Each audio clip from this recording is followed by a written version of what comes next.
Dans cet exercice, un CCP majeur de 2016, on s'intéresse à une série de fonctions, donc la série des exponentielles moins nt2 sur n carré plus 1.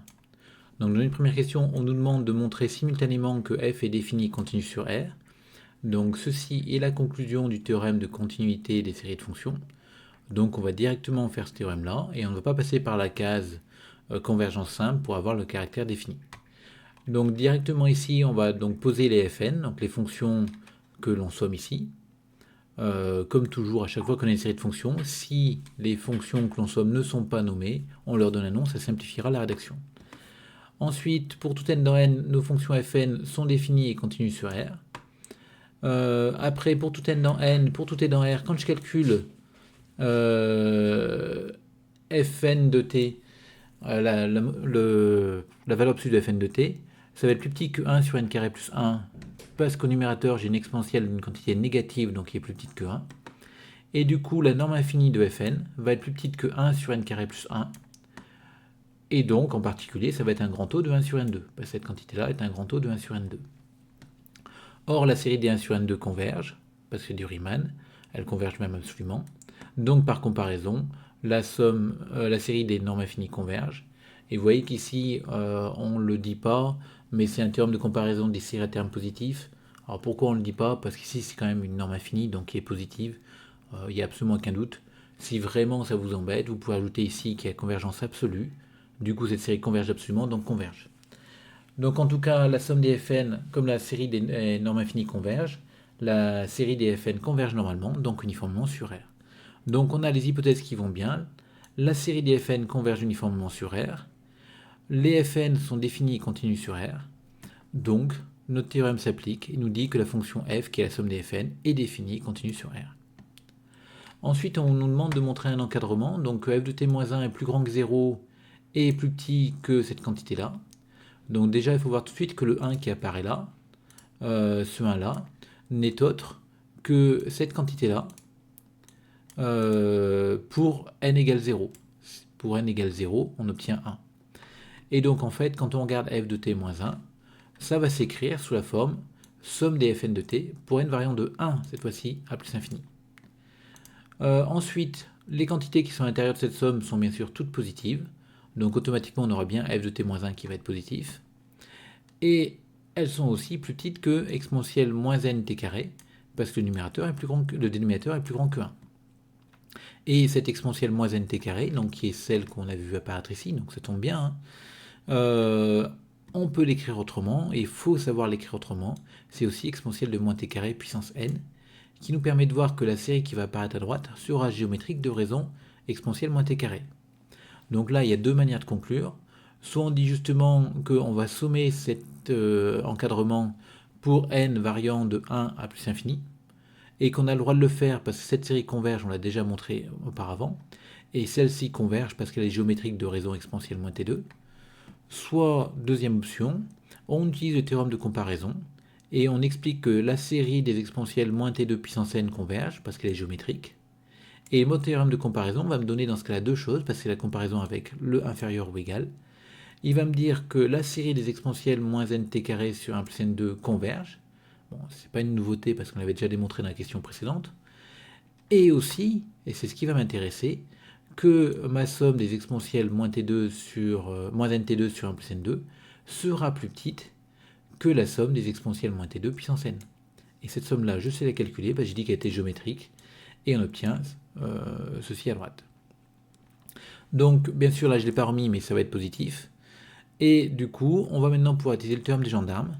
Cette quantité-là, quand t tend vers plus infini, ça tend vers 0, parce que le dénominateur, donc exponentielle moins t2, tend vers 0, donc ça tend vers 1, et au numérateur, on a cette quantité-là qui tend vers 0, donc ça fait du 0 à l'arrivée. Et le théorème des gendarmes me dit que la limite de f de t-1 est égale à 0, c'est-à-dire que la limite de f de t est égale à 1 en plus infini. Voilà, alors à remarquer qu'on peut bien sûr faire la même chose en moins l'infini, parce qu'on a même pris t dans R plus étoile, mais finalement ça change absolument rien. Et l'encadrement que j'ai démontré, donc cet encadrement-là, va être valable pour tout t dans R directement. Donc ensuite, montrer que f est classe C1 sur R étudier les variations de f. Donc pour montrer qu'une fonction définie par une série, comme étant la somme d'une série de fonctions, est classe C1, on va utiliser le théorème de dérivation sous le signe somme. Et donc ce théorème de dérivation, on a plusieurs hypothèses. Les fonctions fn doivent être de classe C1 pour tout n dans n parce que ma somme commence à 0. Je dois avoir convergence uniforme, convergence simple de ma série de fonctions. Mais comme j'ai la convergence uniforme, j'ai la convergence simple sur R. Et je dois par contre avoir la convergence uniforme de ma série des dérivées. Donc on calcule la dérivée d'abord pour tout n. Donc cette dérivée c'est égal à ça. On remarque que pour n égale 0, cette dérivée elle est nulle. Et donc comme elle est nulle, maintenant on a fini de la dérivée pour 0 est nulle. Et pour tout n dans n étoiles, on va essayer de regarder par quoi est-ce qu'on pourrait majorer cette quantité-là en valeur absolue à nouveau. Le problème, c'est que ici j'ai une exponentielle d'un nombre négatif, donc je vais pouvoir le majorer que par 1. Et ça, je vais être embêté pour le majorer, parce que mon t est dans R, et donc je ne pourrai pas faire grand-chose. Donc du coup, on pourrait se dire, on va se placer sur AB. Le problème étant que sur AB, c'est pareil, cette quantité-là, je ne pourrais pas en faire grand-chose, parce qu'il y a 0 dans l'intervalle AB, je pourrais juste dire que ça est plus petit que 1. Et si je suis sur un intervalle AB avec la valeur absolue de A qui est plus petite que la valeur absolue de B, et ça, je vais pouvoir le majorer par 2nb. Et finalement, je vais me retrouver avec ici une série avec globalement du n sur n carré, donc du 1 sur n. Et cette série va être divergente. Donc on voit qu'on va vraiment être obligé ici d'étudier proprement cette norme infinie, et c'est pour ça qu'on va étudier les variations de fn' pour pouvoir faire son tableau de variation en espérant trouver un maximum en valeur absolue correcte. Donc on redérive fn', donc on obtient fn seconde qui est égal à ça, et on va faire le tableau de variation, donc on voit que cette quantité-là est toujours positive, ceci est toujours négatif, ceci, ça va être ça qui va faire le signe de ma dérivée, et donc j'obtiens finalement comme signe pour la dérivée, ce tableau de signe-là, de ma dérivée seconde, et donc ces variations-là pour ma dérivée. Et donc quand on regarde la valeur absolue de fn', on voit qu'elle est maximum pour t égale plus ou moins 1 sur racine de 2n, et donc on obtient que fn' infini est égal en fait à ça. Alors attention, quand on regarde fn' infini, on ne regarde pas la plus grande valeur, mais la plus grande valeur en valeur absolue. Et donc c'est pour ça qu'elle est atteinte ici, aux deux endroits. Donc on a ça pour fn' infini. L'intérêt c'est qu'on a une égalité. Et au passage, on voit que notre norme infinie de fn' va être équivalente, finalement, à racine de 2 exponentielle moins 1,5 sur n puissance 3,5. Donc c'est un grand taux de 1 sur n puissance 3,5. Et comme la série des 1 sur n puissance 3,5 converge, encore une fois, absolument, éventuellement, si vous voulez, par comparaison, la somme des normes infinies de fn' converge aussi. Et donc la série des fn' converge normalement, donc uniformément sur R. Donc vous voyez, là, on a étudié les variations, mais les variations me permettent de trouver la valeur exacte de fn', et donc derrière, je peux conclure sans problème. Et d'ailleurs, après avoir fait les variations, si je n'avais pas trouvé un maximum correct, entre guillemets, c'est-à-dire qu'il ne m'assurait pas la convergence de cette série, j'aurais pu conclure que je n'avais pas convergence normale sur R, et donc il aurait vraiment fallu faire autre chose. Bon, en tout cas ici, j'ai ma convergence uniforme sur R de la série des dérivées, donc j'ai toutes mes hypothèses qui sont vérifiées, fn de classe C1, la série des fn converge simplement, la série des dérivées converge uniformément sur R, donc le théorème s'applique, et il me dit que f, qui est la somme des fn, est de classe C1 sur R, et pour tout est dans R, on peut calculer la dérivée de f en dérivant terme à terme, et donc on obtient la somme des fn' de t, c'est-à-dire cette somme-là. Donc ensuite on vous demande le tableau de variation de f, mais on remarque tout de suite que si t est positif, toutes ces quantités-là, quel que soit n dans n, vont être négatives, toutes ces quantités vont être négatives, et donc la somme de ces quantités va faire un négatif, donc f' de t va être négatif. Donc du coup, sur 0 plus infini, ma fonction f va être décroissante. Et pareil, sur moins l'infini 0, cette quantité-là va être cette fois-ci positive, moins t. Donc du coup, f' de t va être positif, et donc ma fonction va être croissante sur R-. Ensuite, on vous demande du coup l'intégrabilité, je crois, de f-1. Donc ici, on regarde notre f-1, et on a vu qu'on avait l'encadrement f de t-1 est plus petit que cette quantité-là. Donc pour tout t dans R, j'ai dit tout à l'heure, R étoile, parce qu'en 0, ça pose quand même un problème. En tout cas, cette somme-là n'existe pas. Donc pour t dans R étoile, on a notre encadrement. Et on va essayer de majorer un peu ce truc-là. Donc ici, j'ai tout simplement majoré mon exponentiel moins t carré par exponentiel moins t. Je me suis placé sur t plus grand que 1. Ce qui m'assure que t carré sera plus grand que t. Et que donc moins t carré sera plus petit que moins t. Et donc j'ai bien cet encadrement. Et au dénominateur, cette quantité-là va être minimale pour t égale 1. Et donc du coup,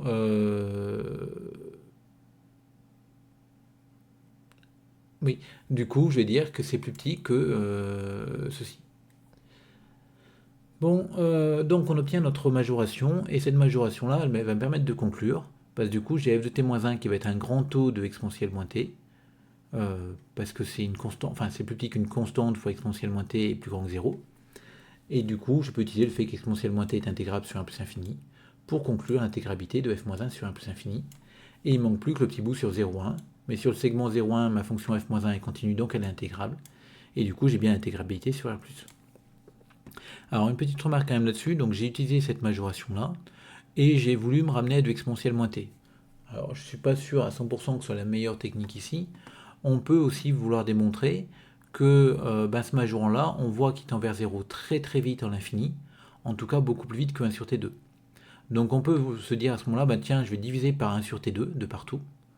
Et là, par croissance comparée, cette quantité-là, divisée par 1 sur t2, va tendre vers 0. Et donc, d'après le théorème de gendarme, cette quantité sur 1 sur t2 tend vers 0.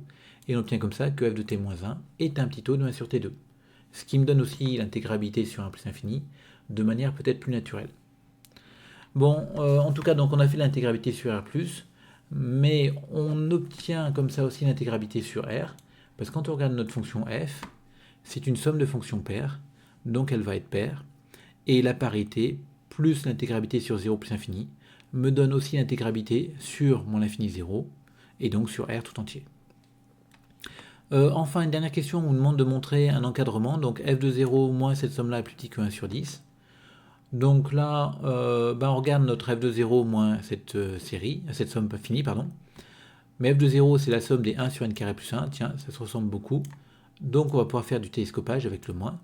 Il me restera la somme pour n égale 11 à plus infini de 1 sur n carré plus 1. J'ai choisi ici de majorer ça par la somme des 1 sur n2. Bon, c'est un choix. Mais on n'est pas forcément obligé de le faire. On peut regarder cette écriture-là. Donc en tout cas, je pose derrière, je vais faire une comparaison série intégrale pour essayer de majorer cette quantité. Et donc je vais m'intéresser à la fonction qui est t ici, c'est pas un x, mais un t, associe 1 sur t2. Cette fonction est décroissante sur R plus étoile. Donc pour tout n plus grand que 11, pour tout t appartenant à n-1 n, f de n est plus petit que f de t. Donc je vais pouvoir intégrer ça par positivité de l'intégrale. Et j'obtiens que f de n, qui est intégrale de n-1 n de f de n dt, va être plus petit que l'intégrale de n-1 à n de f de t dt. Je vais maintenant sommer cette inégalité pour tout n plus grand que 11 et utiliser la relation de Chasles. Et j'ai le droit de faire ça parce que je sais que ma série des f de n converge, vu que c'est la série qui définit f de 0, enfin un bout de la série qui définit f de 0. Et l'intégrale qui va apparaître à droite, c'est une intégrale convergente, parce que c'est du Riemann avec 2 plus grand que 1, strictement. Donc ici, on a le droit de le faire. Et cette intégrale-là, je sais la calculer, passer du 1 sur t2, donc la primitive en moins 1 sur t, et on obtient que ça fait justement un dixième. Et c'est bien l'inégalité souhaitée, parce que je crois qu'on voulait un dixième. Alors, ici, je répète, j'ai choisi de majorer par 1 sur n2.